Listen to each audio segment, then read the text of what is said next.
Tucked away in the far reaches of the South Pacific, New Zealand stands as one of the world's most remote countries. Its isolation, however, has given rise to something truly special: dramatic mountains, untouched coastlines, and a culture that blends deep Maori traditions with influences from across the globe. What makes New Zealand's story remarkable is how recent it is. In less than 1,000 years, these once empty islands have been transformed into a thriving modern nation known for its natural wonders and unique identity. This is the story of New Zealand. Before humans ever set foot there, New Zealand, or Aotearoa in the Maori language, meaning the land of the long white cloud, was an untouched world, isolated in the vast Pacific Ocean.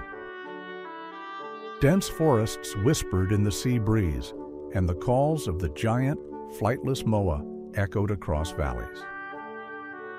Around the 13th century, double-hulled canoes called waka, guided only by the stars and the memory of skilled navigators, carried brave Polynesian voyagers across thousands of miles of open ocean.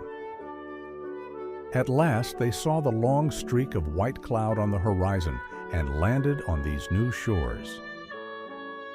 These pioneers became the ancestors of the Maori people. The settlers brought with them crops such as sweet potato, taro, and yam, as well as dogs and rats. They adapted quickly, establishing gardens, fishing, and hunting the moa, which became a vital source of food.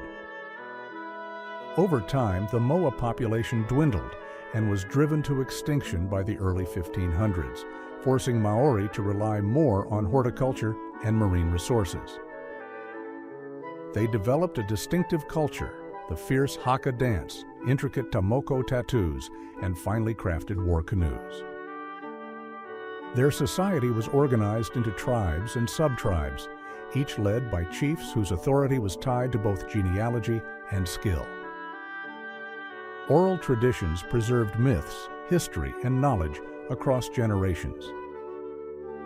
As centuries passed, fortified hilltop villages were built, reflecting increased competition for land and resources. While tribal wars did occur, trade and intermarriage also bound communities together. For hundreds of years, Maori thrived in isolation, shaping a world uniquely their own until the day European sails appeared on the horizon. In December 1642, two strange sails appeared in Golden Bay at the top of the South Island. They belonged to the Dutch explorer Abel Tasman, the first European known to have reached New Zealand. He named the land Staten Land, later changed to Nova Zealandia after the Dutch province of Zeeland. The first meeting between Tasman's crew and Maori was disastrous.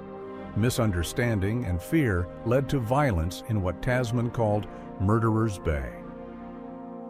Several Dutch sailors were killed, and Tasman quickly departed without setting foot on land. For more than a century afterward, Europeans stayed away. It was not until 1769 that Captain James Cook of Britain arrived on the Endeavour. He circumnavigated both main islands, meticulously mapping the coastline and proving this was not a mythical southern continent.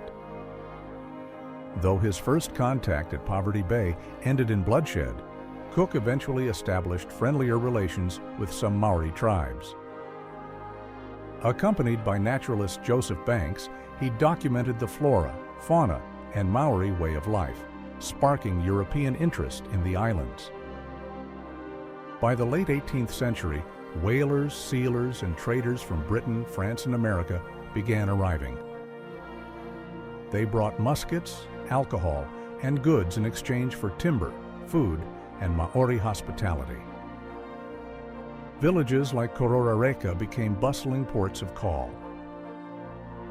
But the influx of firearms destabilized Maori society, triggering decades of bloody conflict known as the Musket Wars. Tens of thousands perished, and entire tribes were displaced. Meanwhile, Christian missionaries arrived, teaching literacy, translating the Bible, and gradually converting much of the Maori population. New Zealand, isolated for centuries, had entered an age of upheaval and transformation. By the 1830s, European settlers and traders had grown numerous, and lawlessness was a growing problem. To prevent chaos and to secure New Zealand from rival powers, Britain moved to assert sovereignty. On February 6, 1840, at Waitangi, British representatives and over 40 northern chiefs signed the Treaty of Waitangi. The treaty ceded sovereignty to the British Crown, while guaranteeing Maori ownership of their lands and promising them the rights of British subjects. In theory, it was a foundation for partnership and protection. But mistranslations and differing interpretations sowed seeds of future disputes. Many chiefs believed they had granted governance, not full sovereignty. Soon after, waves of British immigrants poured in. Towns such as Wellington, Auckland, and New Plymouth sprang up, forests were cleared, and farmland expanded. Pressure for land intensified, and Maori grievances mounted. In the 1860s, the New Zealand Wars erupted, bitter conflicts over land sales and sovereignty. Despite Maori bravery and innovative tactics, British troops eventually prevailed. Large areas of Maori land were confiscated as punishment, often unjustly. By the late 19th century, Maori numbers had fallen so drastically through war and disease that many Europeans predicted their extinction. Meanwhile, European settlers, the Pakeha, built a booming colonial society. Gold rushes in Otago and West Coast attracted thousands, while sheep farming and wool exports to Britain became the backbone of the economy. The invention of refrigerated shipping in 1882 allowed meat and dairy to be exported worldwide, cementing New Zealand as the empire's farm. By the 1890s, New Zealand had gained a reputation for social progress. In 1893, it became the first country in the world to grant women the right to vote, thanks to activists like Kate Shepherd.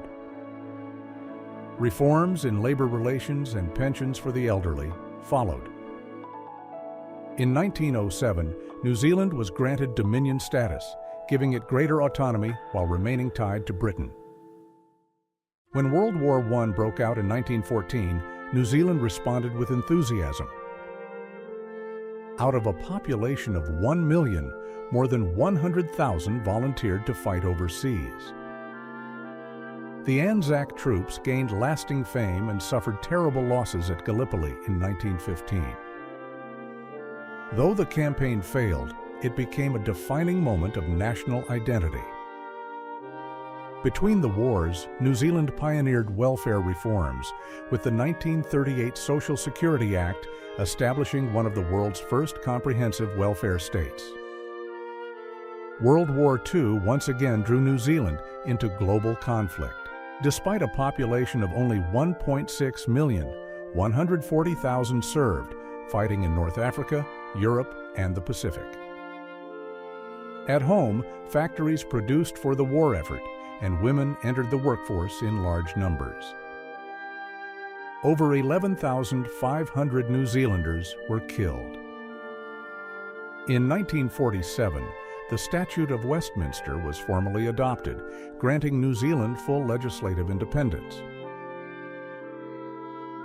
The post-war years brought prosperity. The wool boom of the 1950s raised living standards, and social services expanded. Sir Edmund Hillary's conquest of Mount Everest in 1953 symbolized Kiwi daring and resilience. Meanwhile, Maori urbanization transformed society as many left rural villages for city life. The 1970s, however, brought economic shocks. When Britain joined the European Economic Community in 1973, New Zealand lost its most important export market, forcing diversification. Social change gathered pace. Māori activism led to the creation of the Waitangi Tribunal in 1975, addressing historic grievances and beginning a process of reconciliation. In the 1980s, radical economic reforms known as Rogernomics shifted New Zealand from a protected agricultural economy to a liberalized market economy. At the same time, the country declared itself nuclear-free, banning nuclear ships from its ports, a bold stance that strained ties with the United States but reflected strong national values of peace and independence. Today, New Zealand is a vibrant, multicultural nation of nearly 5 million people. It is renowned for its progressive politics, pioneering women's suffrage, recognizing same-sex marriage in 2013, and repeatedly electing women as prime ministers. Its economy, once reliant on sheep and butter, now thrives on tourism, film, technology, and a wide array of exports. Māori culture, once threatened, is now celebrated at the heart of national identity. The haka performed by the All Blacks rugby team before every match is recognized worldwide as a symbol of strength, pride, and cultural unity. Te Reo Māori has official status, and traditional customs are honored alongside modern life. From the ancient voyaging canoes that crossed the Pacific to the skyscrapers of Auckland's skyline, New Zealand's story is one of resilience, adaptation, and renewal.